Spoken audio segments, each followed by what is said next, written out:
کاش ای تنها امیدی زندگی می توانستم فراموشت کنم، یا شب چون آتشی سوزان دل در مزار سینه خاموشت کنم. کاش چون خوابی گران از دیدم نیمه شبها یاد رویت می گریخت. مرغ دل افسرده حال و بسته پر از دیار آرزویت می گریخت. کاش احساس نیاز دیدنت از وجودم چون وجودت دور بود. در دلم آتش نمیزد آن نگاه.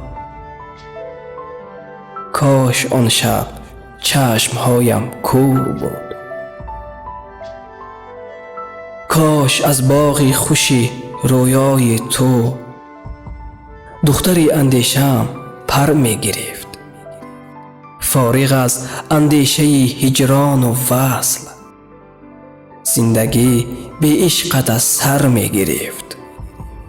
کاش آن شب در گلستان خیال ای گلی وحشی نمی چیدم تو را تا نسوزد در خزان آرزو. کاش که هرگز نمی دیدم تو را، کاش که هرگز نمی دیدم تو را.